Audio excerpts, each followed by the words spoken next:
안녕하십니까. 송국근의 혼술이 보내드리는 대선판 들여다보기 대들보 11월 24일 수요일 오후에 인사드립니다. 자, 오늘은 제가 찾아본 과거 기사 세 가지를 먼저 소개해드리겠습니다.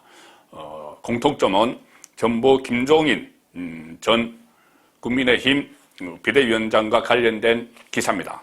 자, 첫 번째 기사, 지금 보여드리는 이 첫 번째 기사는 조선일보 2020년 3월 26일자 기사입니다.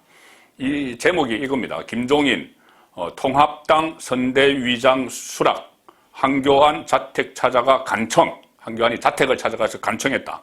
자, 미래통합당이 4.15 총선 선대위원장으로 김종인 전 비대위 대표, 민주당 비대위 대표, 국민의힘 비대위는 그 이후고 그 직전 총선에서 민주당 비대위 대표를 맡았던 김종인을 선대위원장으로 나중에 또 총괄 선대위원장 이렇게 본인이 주장을 해서 총괄이라는 그 명칭도 붙여졌습니다. 근데 그때도 처음에 나는 뭐 그 당에 관심 없다. 당시 미래통합당 시절이죠. 거기에 관심 없다. 뭐 이렇게 뻗치다가 나중에 이 한교안이 직접 찾아갔습니다. 자택까지 집으로 찾아가서 한교안 당시 대표죠.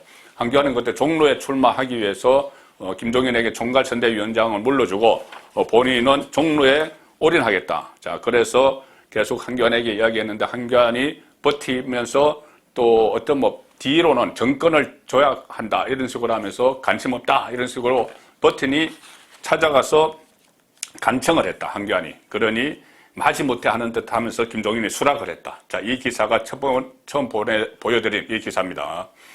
자, 이것은 이런 형식은 김종인 전 위원장이 본인이 어떤 캠프에 갈 때마다 진보 보수 울타리 넘나들면서 막 다녔는데 갈 때마다 항상 쓰는 수법이죠.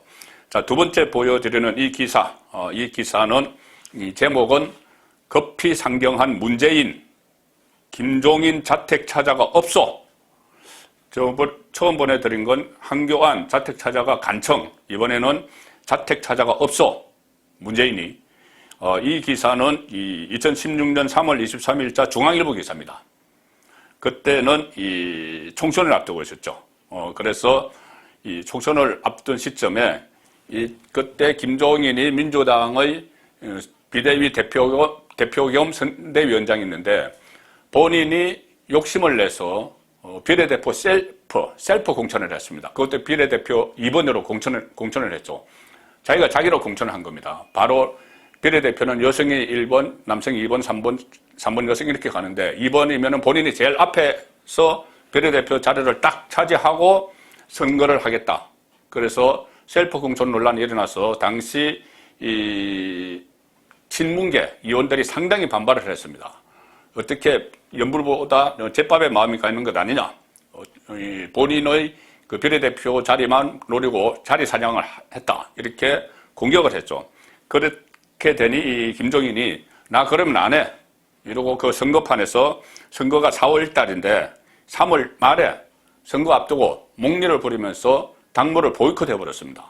그러니 애가 탔던 실질적인 그 민주당의 오너 문재인이 그 지방에 있다가 갑자기 서울에 찾아와서 이 집으로 또 쫓아갔습니다. 김종인의 자택 찾아가 없어 하니까 또 마지못한 듯 하면서 거치 고민하겠다 하다가 문재인이 집에까지 오고 하니 마지못해서 다시 들어갔죠. 그리고 결국은 비례대표 자리를 차지를 했습니다.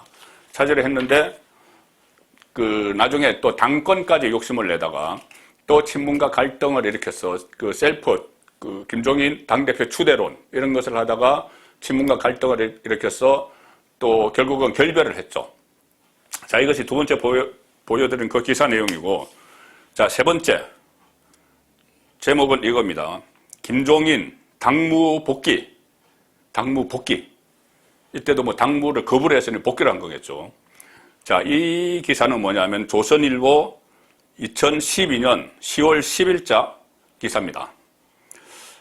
그때 이 김종인이 박근혜 대선 후보 캠프, 대선도 그때 12월이었는데 10월 10일 날 대선 직전에 딱 분란을 막 일으켰습니다. 그래서 이 어떤 공약 문제 가지고 재벌 개혁 이런 공약 문제로 박근혜 후보와도 부딪혔고 또 박근혜 후보의 이 가까운 참모들과도 부딪혔습니다.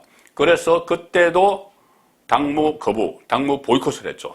그래서 또 할 수 없이 박근혜 전 대통령은 뭐 집에까지는 찾아가지 않았지만은 나하고 만나서 이야기 좀 하자. 그래서 겨우 박근혜 전 대통령이 찾아오고 하니 당무 복귀를 했죠.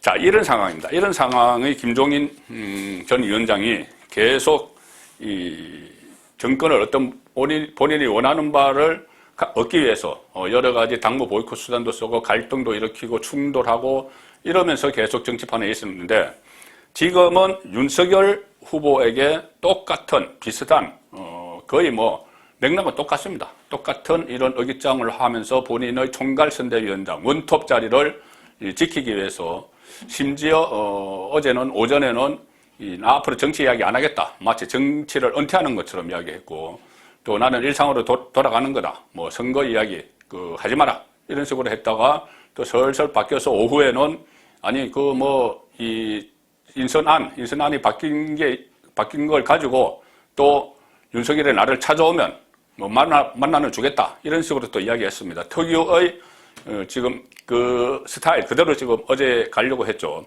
자, 그런데 지금 어긋나고 있습니다. 윤석열이 만만치가 않죠. 자, 오늘 이준석이 뭐라고 했냐면은 이준석 대표가 이 김종인의 속셈, 이 카드를 드러냈습니다.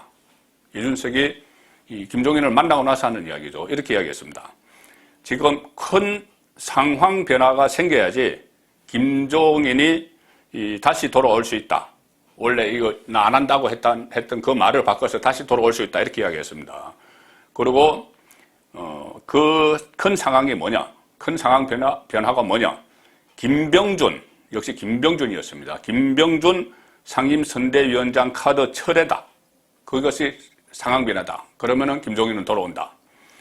자, 이 두 가지 이유죠. 하나는 사적 감정이 쌓여 있는 것. 김병준, 김종인 사이에. 그리고 또 하나는 김종인이 총괄 이렇게 맡았는데 그 아래 이 상임 이런 식으로 김병준이 떡 버티고 있으면은 이 혼자서 다 하지를 못하니 만만치가 않은 상대죠. 김병준이. 그러니 안 하려고 하는 겁니다. 그것을 하기 위해서 또 어제 그런 하루에도 왔다 갔다 하는 오락가락 하는 그런 말들을 했던 겁니다.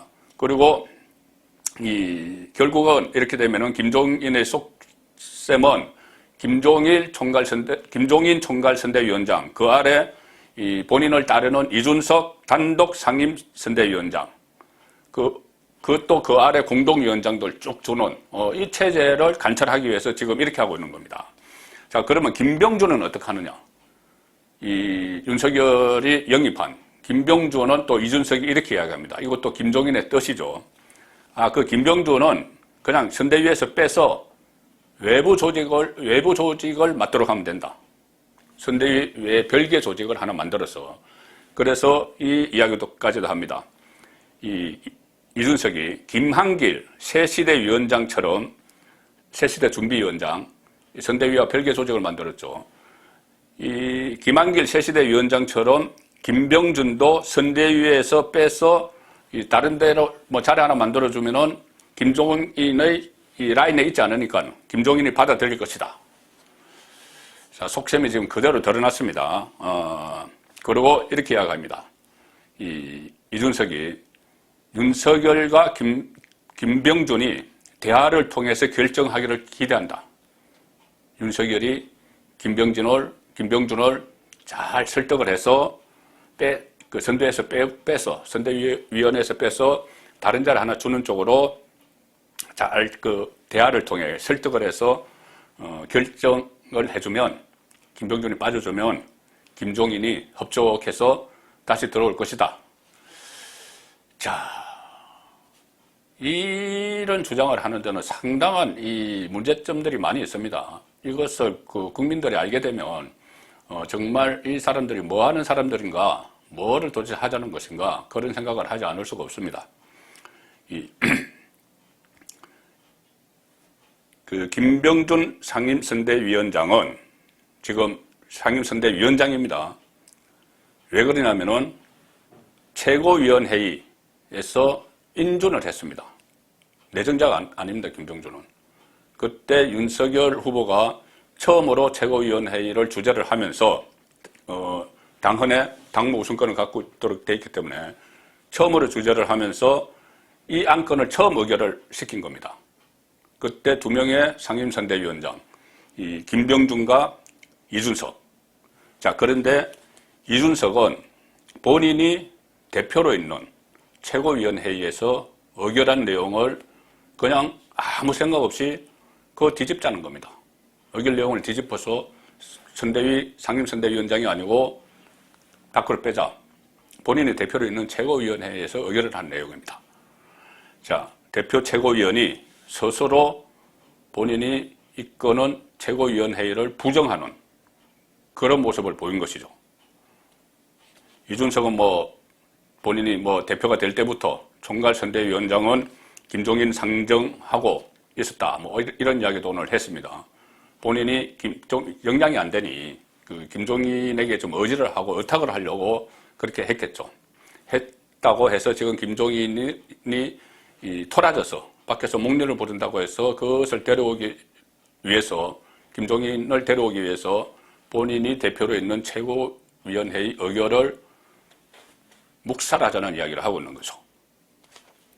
자, 이것은 윤석열 입장에서도 도저히 받아들일 수 없는 카드입니다. 김병준을 밖으로 빼는 것은 다른 건 다 그렇다 치고 똑같은 맥락입니다. 본인이 이 대선 후보로서 처음 주재한 최고위원회의에서 처음 의결한 안건이 처음 상정을 했고 의결한 안건이 이 김병준 상임선대위원장 안건인데 이것을 밖에 있는 김종인이 거부를 하고 그것을 그 거부 의사를 대신해서 당대표 이준석이 간철시키려고 하는 것. 이 상황에서 만약에 이것을 윤석열이 철회를 하면 윤석열 후보의 이미지, 지도력 같은 것은 큰 흠집을 입게 됩니다. 자, 윤석열 후보가 그걸 모르지 않죠. 그래서 지금 아마 김종인과 결별 수순에 들어간 것 같습니다. 어제는 김종인을 그 양반 이야기는 나에게 묻지 마라 이렇게까지 표현을 했죠. 상당히 경로를 한 상태입니다. 오후에는 김 박사님 이렇게 이야기했지만은 그것은 다른 사람들이 들으라고 하는 이야기고.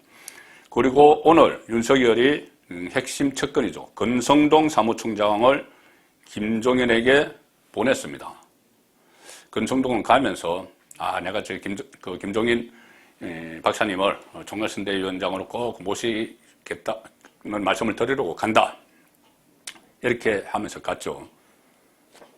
그런데 실제로는 권성동을 김종인에게 윤석열이 보낸 것은 일종의 보여주기였습니다. 기자들에게 다 이야기하고 가면서 보여주기를 했는데 그 안에 담긴 메시지는 지금 내가 짠 이 상태, 김종인 총괄, 또 그 밑에 김병준 상임, 이 체제를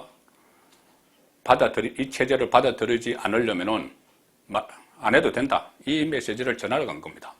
왜 제가 그렇게 해석을 할 수 있냐면은 이 권성동이 김종인 면담을 마치고 나서 기자들에게 이렇게 이야기했습니다. 총괄선대위원장으로 오셔서 역할을 해달라는 후보의 말씀을 전했다. 그런데 그러면은 총괄선대위원장으로 오려면은 이준석이 이야기한 것처럼 변화를 시켜야죠. 김병준을 빼야죠. 여기에 대해서 권성동 이렇게 이야기합니다. 인선 문제, 김병준 상임 선대위원장 인선 문제가 변화될 가능성은 없다. 왜? 제가 말씀드린 대로 최고위원회의에서 통과됐기 때문에 우리가 번복할 방법이 없다. 최후 통첩하러 간 거죠. 여기에 대해서 김종인이 김종인은 결국 이 말을 듣고 권성동의 말을 듣고 나오면서 기자들에게 짜증을 냅니다. 합류하느냐 물어보니 나는 고민 안 한다는데 왜 자꾸 물어보나. 그래서 또 윤석열이 그래도 총괄 맡아달라고 했는데 그렇게 이야기하니까 난 그 의중이 뭔지 잘 모른다. 이렇게 하면서 어이없어 하는 듯이 웃었다고 합니다. 자, 여기서 윤석열의 어떤 전략이 또 하나 드러납니다. 뭐냐 하면은 월요일에 원래 일요일에 김종인 총괄, 그 다음에 김병준 그 상임, 또 김한길 그 새시대 준비위원회 이렇게 다 결정을 해서 발표를 했죠. 발표를 하고 그 다음날 김종인이 하루 이틀 기다려달라고 한다고 하면서 셋 다 보루를 한 것이 아니고 김종인은 빼고 이 상임선대위원장 두 사람, 김병준과 이준석만 의결을 해버렸습니다. 원래는 하루 이틀 기다려달라고 하면은 기다렸다가 이 김종인이 내가 하겠다 하면은 세 사람을 같이 의결을 해야 되죠. 그런데 이런 상황을 예측이나 했든지 김종인은 빼고 최고위원회에서 방망이를 두드려 버린 거죠. 그러니 이것을 나는 처리할 방법이 없다. 이렇게 김종인에게 이야기할 수 있는 명분이 생긴 겁니다. 자, 그래서 결국은 윤석열이 이런 강단을 보여줬는데 이렇게 보면은 그 전에 뭐 별의 순간 이야기하면서 김종인이 한번 만나자고 했을 때도 외면한 것이나 아니면은 이 아싸리판 같은 국민의힘에 들어가지 말고 김종인이 나와 제3지대에 있다가 나중에 국민의힘 후보가 확정되면 단일화하자는 것을 거부하고 전격 입당을 해버린 것이나 호락호락하지 않은 그런 윤석열의 면모를 보여준 것이죠. 그래서 앞에 제가 소개해드린 세 가지 이 기사, 한교안, 문재인, 박근혜 이렇게 이 세 사람은 김종인의 이 노회함에 이끌려 다닌 그 측면이 있습니다. 그래서 집까지 찾아가서 간청하고 업소하고 이렇게 했지만 윤석열은 오히려 다른 방법으로 정치 초보지만 그 노련했던 이 정책 경험이 많은 그런 문재인, 박근혜 또 한교안 이 사람들과 전혀 다른 방식으로 김종인을 상대를 하고 있습니다. 그래서 결론도 그때와는 다른 결론이 날 가능성이 높아지고 있습니다. 11월 24일 보내드린 대들보였습니다.